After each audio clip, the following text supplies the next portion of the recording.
Senopati bertemu dengan Ratu Kidul. Alkisah ada seorang menteri yang bernama Ki Bocar yang sangat sedih hatinya melihat ulah teman-temannya itu. Dalam batinnya, bagaimana temanku ini? Semua sudah lupa daratan, kena bujuk rayu dan tipu daya oleh Senopati. Mereka mau mengangkatnya sebagai raja. Tidak bisa berpikir jernih bahwa Senopati itu orang kebanyakan yang berambisi merebut kerajaan Pajang. Saya tidak sudi dikuasai Senopati sebelum menguji kekuatannya. Saya kira dia tidak berurat kawat, bertulang besi, berkulit tembaga. Jika tidak mempan, saya tusuk kerisku, bertuah Ki Kebo dengan baru saya menyerah. Senopati sendiri sudah tahu kalau Ki Bocar mau menandingi dirinya. Nampak pada sikapnya yang tidak mau ikut bersenang-senang. Naluri Senopati mengatakan, si Bocar ini rupanya agak beda dengan para menteri lain. Tidak suka dengan pesta pora, malah berniat menandingi aku. Menganggap aku ini seperti si cebol yang mau menggapai langit. Menghina sekali. Tetapi si Bocar memang benar. Jika kedikdayaanku tidak melebihi banyak orang, mana mungkin aku dapat jadi raja menguasai tanah Jawa. Panembahan Senopati lalu pulang. Para menteri juga sudah kembali ke pesanggerahannya. Senopati lalu memerintah kepada prajuritnya yang menjaga pintu gerbang. Ki Bocar masuk ke pura. Dibiarkan saja, jangan ada yang melarang. Setelah waktu malam, si Bocar sudah siaga berniat menculik Senopati. Kerisnya dicoba. Mata keris diberi kapuk, lenyap. Ki Bocar masuk ke pura sendirian. Semua orang berjaga di pintu gerbang pura-pura tidak tahu. Senopati sedang makan, duduk membelakangi pintu. Ki Bocar segera menerjang, menikam. Senopati tidak bergeming, senjatanya tidak mempan. Ia bahkan tidak menoleh, enak-enak makan saja. Ujung keris Ki Bocar sampai tumpul. Bocar kelelahan lalu jatuh ke tanah bersedekap. Keris menancap ke tanah pula. Badannya lemas. Ki Bocar bersujud serta bertobat.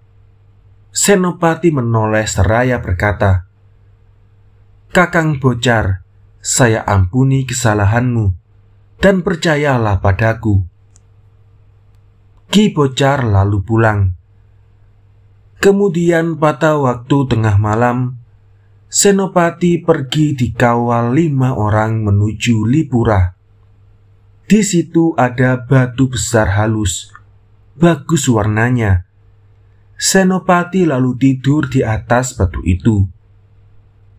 Di tempat lain, Ki Juru Martani meski sudah dini hari belum ingin tidur, lalu pergi ke Pura Mataram. Ia berniat bertemu dengan Senopati. Setelah sampai di pintu gerbang, bertanya kepada penjaga, "Penjaga, apakah Senopati masih terjaga?"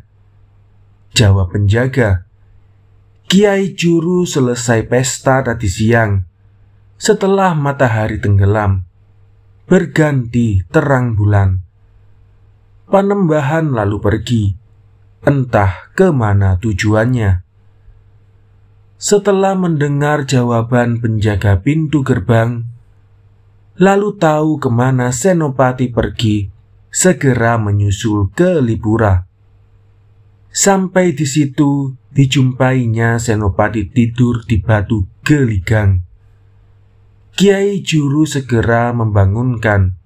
Katanya, "Senopati, bangunlah. Katanya ingin jadi raja. Kenapa tidur melulu?" Lalu ada bintang jatuh dari langit, bercahaya sebesar buah kelapa, dengan sabutnya jatuh di atas ulu hatinya. Kiai Juru begitu terkejut, segera membangunkan Senopati. "Senopati, bangunlah segera. Benda mencorong di atas ulu hatimu itu apa?" Senopati segera terjaga, melihat seraya bertanya, "Apa dan siapakah engkau ini, mencorong di atas tidurku? Selama hidupku belum pernah aku melihatnya." Bintang bercahaya lalu menjawab, "Ketahuilah, aku ini bintang penjuru, memberitahu padamu bahwa ketekunanmu mengheningkan hati memohon perkenaan Allah sekarang sudah diterima Allah.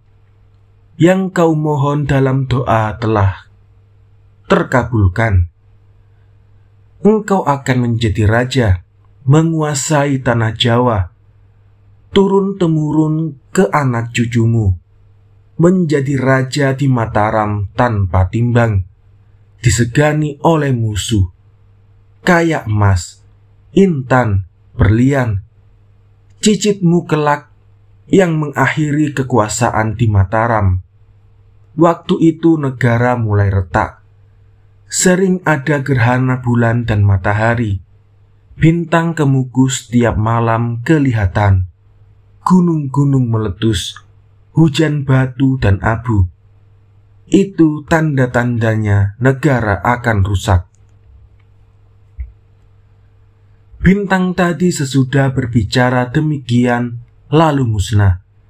Senopati berkata di dalam hati, "Sekarang permohonan kepada Allah sudah terkabul.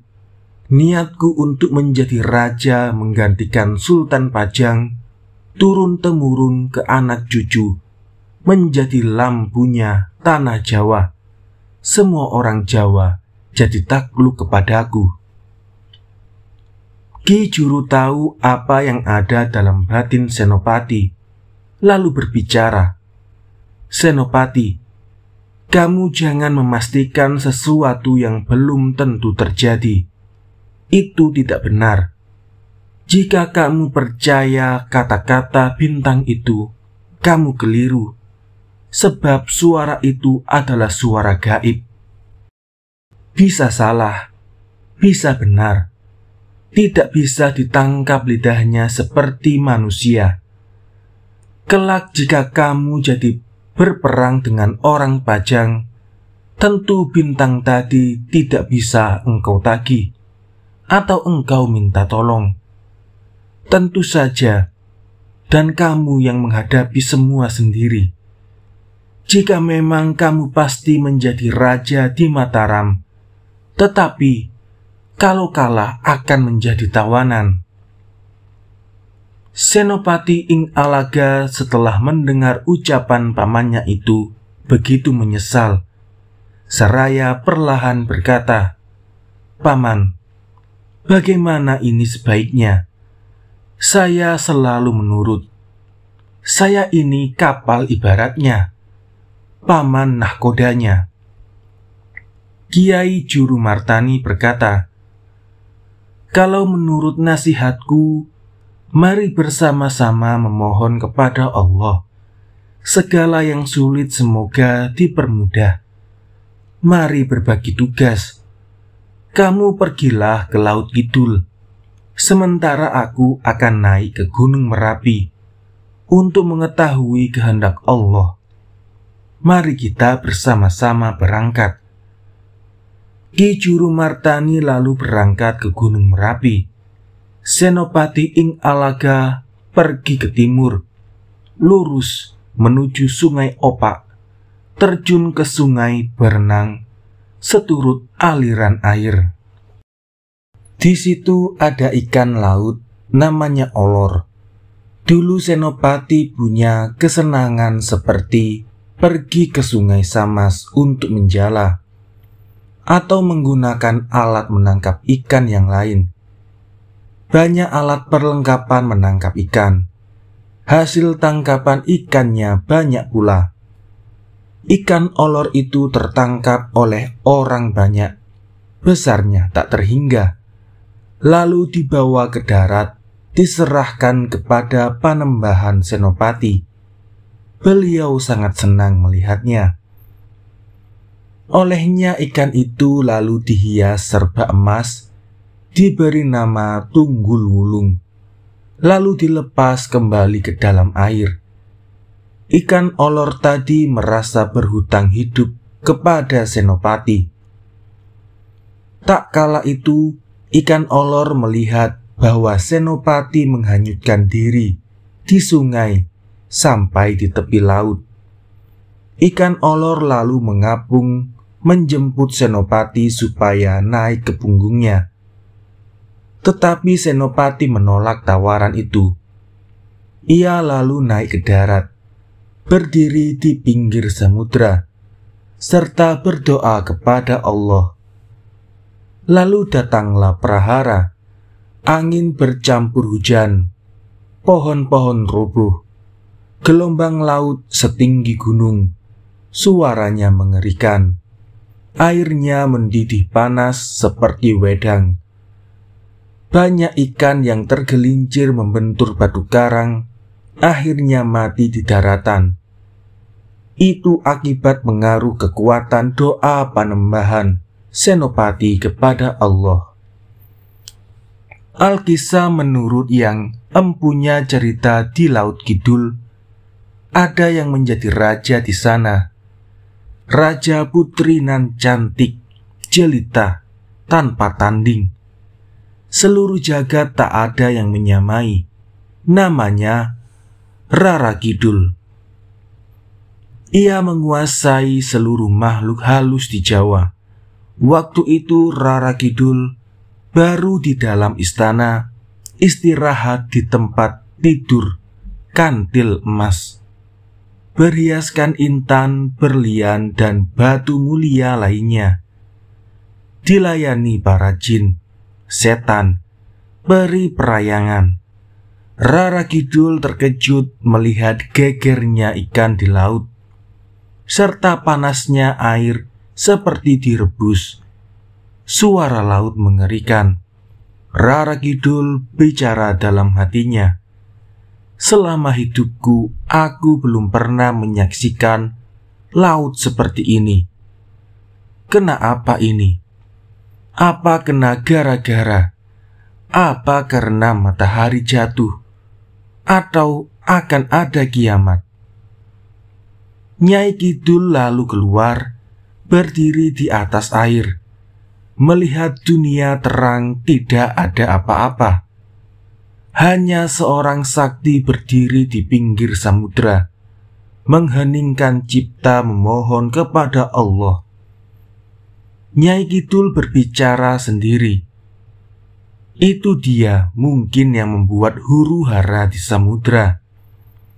Ia lalu memperlihatkan diri pada Senopati, segera didekati, lalu menyembah, bersujud di kakinya, berkata dengan hormat, "Semoga berkenan menghilangkan sedih hati agar hilang pula gara-gara ini. Segera berbahagia seluruh isi laut yang rusak akibat kena gara-gara. Kasihanilah saya, sebab laut ini saya yang menjaga. Tentang permohonan kepada Allah sekarang sudah terkabul. Paduka dan anak cucu akan menjadi Raja Mataram, menguasai seluruh Jawa tanpa tanding. Jin, setan, peri perayangan di tanah Jawa juga dalam kuasa Paduka. Misalnya kelak mendapat musuh, mereka akan membantu, serta taat atas segala perintah, sebab Paduka adalah cikal bakal raja di tanah Jawa." Senopati setelah mendengar kata-kata Nyai Kidul begitu gembira hatinya. Gara-gara pun lalu hilang. Ikan yang mati jadi hidup kembali. Nyai Rara Kidul menyembah dengan gerakan menggoda dan pulang ke tengah samudera. Senopati sangat kasmaran padanya, lalu mengikuti berjalan di atas air seperti di darat. Sesampainya di kedaton laut, lalu bersama beristirahat di kantil mas, ditunggui jin, setan, peri perayangan. Senopati kagum melihat kedaton Nyai Kidul, begitu indah. Semua bangunan terbuat dari emas dan selaka. Kerikil di halaman dari mirah intan. Tanaman hias di taman pun serta indah. Buah-buahan juga edi benih. Di daratan tak ada yang menyamai. Senopati dalam pertemuan itu selalu berdekatan saja dengan Nyai Kidul. Meski selalu meneguhkan hati, ingat jika lain jenis. Nyai Kidul juga menanggapi sikap Senopati, tetapi selalu menggoda. Senopati tersenyum-senyum serta berkata dengan Roro Kidul, "Nimas, saya ingin sekali melihat tempat tidurmu. Seperti apa kemasannya?" Nyi Kidul menjawab, "Marilah, tidak usah malu-malu. Saya selalu menunggu paduka yang empunya." Tangan Senopati lalu digandeng, dibawa masuk ke tempat tidur, istirahat bersama di situ. Senopati berkata lembut, "Nimas, saya begitu kagum melihat tempat tidurmu, seperti kisah di surga saja. Selama hidupku belum pernah melihat hiasan seperti ini, sesuai dengan pemiliknya. Dasarnya cantik, pandai mengatur. Saya segan pulang ke Mataram, terpikat di sini. Tetapi ada kurangnya, hanya satu. Sayangnya tak ada orang laki-laki. Jika ada laki-laki yang tampan, betapa baiknya." Jawab Nyai Kidul, "Biarlah sendirian. Jadi ratu putri saja, semau-maunya. Tak ada yang memerintah." Senopati tersenyum serta berkata, "Nimas, berilah aku obat. Aku sangat tergila-gila atas kecantikanmu." Rara Kidul menjawab dengan kerlingan mata yang menggoda, "Saya tidak bisa memberi obat. Saya bukan seorang dukun. Paduka Raja Agung tidak kurang perempuan yang melebihi saya." Hati Senopati seperti dibombong. Rara Kidul lalu digendong untuk menyampaikan kehendaknya. Panembahan Senopati 3 hari 3 malam tinggal di Laut Kidul. Selalu berkasih-kasihan dengan Rara Kidul. Di sana setiap hari diberi petunjuk tentang ilmu orang menjadi raja yang memimpin manusia, jin, dan peri. Senopati berkata, "Nimas, terima kasih atas segala ajaranmu.